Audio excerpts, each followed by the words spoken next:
Title: The Eye of Obeah. Chapter 1: The Googly-Eyed Boy. No one walked past the mangrove trees after sundown in St. Thomas. Old folks said the dead didn't stay buried there. The wind knew too many names, and sometimes it whispered yours in a voice that wasn't yours at all. 12-year-old Zari never liked walking home after dark, but tonight the moon was bright, the sea was loud, and his right eye, it wouldn't stop twitching. Not the normal kind of twitch either. His right eye wasn't like other people's. It spun. Not in circles, but like it was searching for something. Like it saw things it shouldn't. His schoolmates called him googly behind his back. Some said his eyeball wasn't real. Others said it was a curse from his mother, St. Zamera, the Obeah Queen of the Blue Mountains. Dead now, burned in her own fire. Or so they claimed. Zari knew better, because every night since the funeral, his mother came to him. Not in dreams, not in memories, but in smoke. Real smoke, thick and heavy and sweet, curling from under the floorboards like incense and dread. And every time, her voice said the same thing. They think I'm dead, but the work isn't done. Watch with the eye, Zari. The eye sees what hides. Chapter 2: The Screaming Mango Tree. The first sign that something was wrong came with the mango tree behind the school screaming. Not creaking, not groaning, screaming. It happened during lunch. The kids were playing football when the tree split down the middle, and from inside crawled something, small, sharp, fast. Zari's googly eye locked onto it immediately, following it with a twitch, like a magnet snapping to metal. It wasn't an animal. It had too many legs, and no face, except for a single human tooth lodged in the center of its head like a crown. "Demon!" cried one of the teachers. But Zari's eye, it didn't blink. It burned with heat. He felt power rushing through him, like ocean waves pulling back for something huge. He fainted. When he woke, everyone was gone. And the tree was whole again, like it never screamed at all. Chapter 3: The Shadow Market. Zari's search for answers led him deep into the bush, past where the Rastamen grow their herbs and old women leave rum for spirits. That's where the market is. But you don't buy things with money there. You trade. Secrets, memories, fears. That's where he found the crone, 3 feet tall, all teeth and bones, with a white dog that spoke in rhymes. "You've got the eye," she hissed. "Obeah blood. St. Zamera lives in your skin now. You carry the curse and the cure." Zari wanted to run, but the dog blocked him. "You're hunted now, little prince," it said. "There's a man in white with no face. He's coming. He eats boys like you." Chapter 4: The Man with No Face. It began with rain, sharp, relentless, and cold in a way that didn't belong in Jamaica. The kind of rain that made dogs howl and chickens scatter. Zari sat on the porch, bone talisman clutched in his fist, his third eye twitching beneath his skin, not yet open but restless. Then the air changed. He felt it before he saw it. Stillness. The wind stopped. The rain froze in the air for a second, like it was listening. And then he came. A tall figure, dressed head to toe in white suit, white shoes, white gloves, but where there should have been a face, there was only a blur, a smudge of nothing, like someone had erased him from reality. Zari stumbled back. The man walked down the road, slow and steady. Chickens lay dead behind him. The neighbors' goats bleated in terror. And from the shadows, people began to forget. Mrs. Tilda, the kind woman who gave Zari sweet bread, stood frozen in her doorway, mouth open. Who is that?" she asked. Her husband didn't reply. He didn't remember her name. The man with no face had arrived. Zari's third eye pulsed harder, throbbing like a second heart. The bone in his hand grew warm, and in the distance, smoke rose, from the mountain where St. Zamera's tomb had been sealed. This was no ordinary spirit. This was vengeance made flesh. And Zari was the only one who could see him coming. Chapter 5: Night of the Bone Drums. Zari woke up to drums, not the kind kids played in school or the gentle Nyabingi rhythms from the hills. These were darker, low, deep, made of something that didn't sound like wood or skin. The windows rattled with every beat. It felt like the world itself was a drum and someone was playing it from below. He bolted up, heart racing, Outside, the moon had turned a sickly yellow, and the shadows were longer than they should have been. The drumming was coming from the jungle.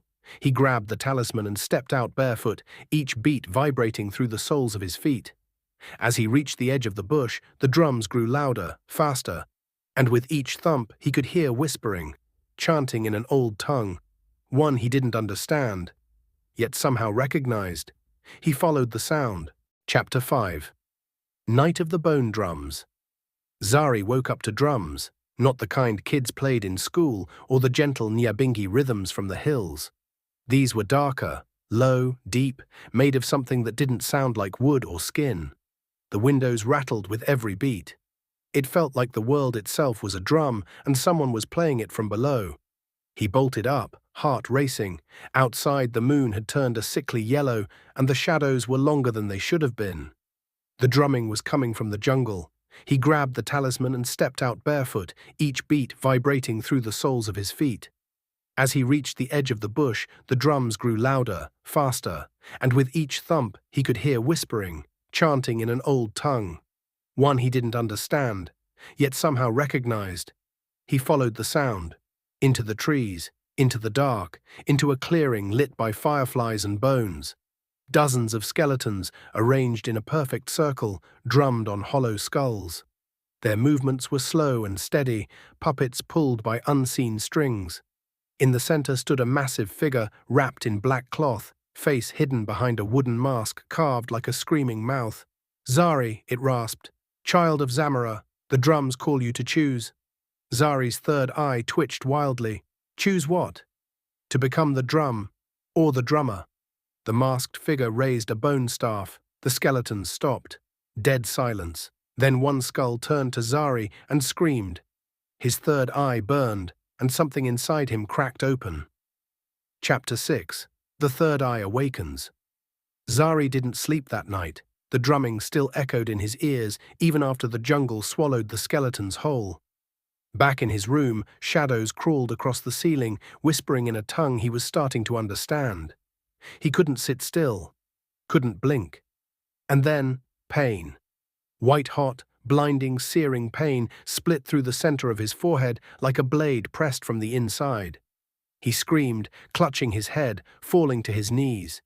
The talisman in his hand pulsed red. Smoke poured from the corners of the room. Not fire smoke, something denser, darker, familiar. His mother's voice floated through the haze. "Zari, don't fight it. The eye is your inheritance." His skin bubbled, his bones ached, and then, with a sound like cracking ice, his forehead split. And the eye opened. It was hers, perfect, terrible, glowing gold with a serpent slit. It looked around the room with a will of its own, and suddenly Zari saw. He saw through walls. He saw the dead. He saw the man with no face, standing on the roof of the church. He saw shadows peeling off the school building like dead skin. He saw memories, his mother dancing in fire, speaking to spirits, giving birth to a child of prophecy.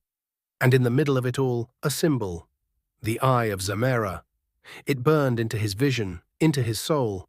Zari collapsed. When he woke, the eye was closed. But its vision remained, and something had changed.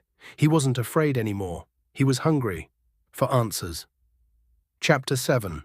Zamera's Secret Tomb.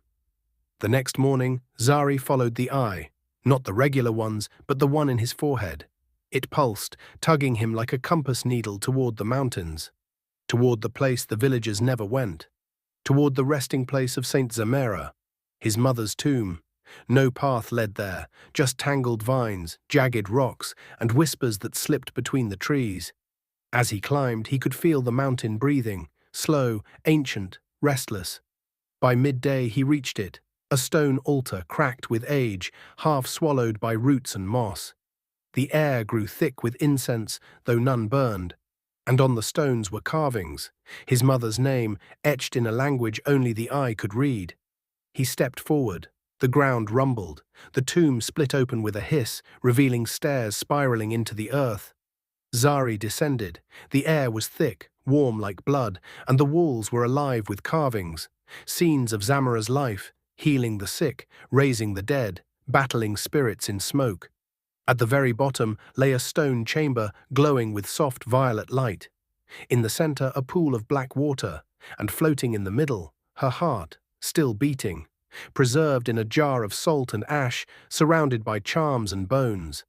As Zari stepped closer, the eye snapped open.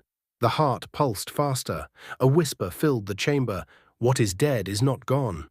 What is buried still listens. Zari reached out. The moment his fingers touched the glass, the chamber exploded with sound, 1,000 voices chanting, mourning, warning. He fell back, but in that moment the truth was clear. His mother had never truly died, and if he didn't finish what she started, the eye would consume him.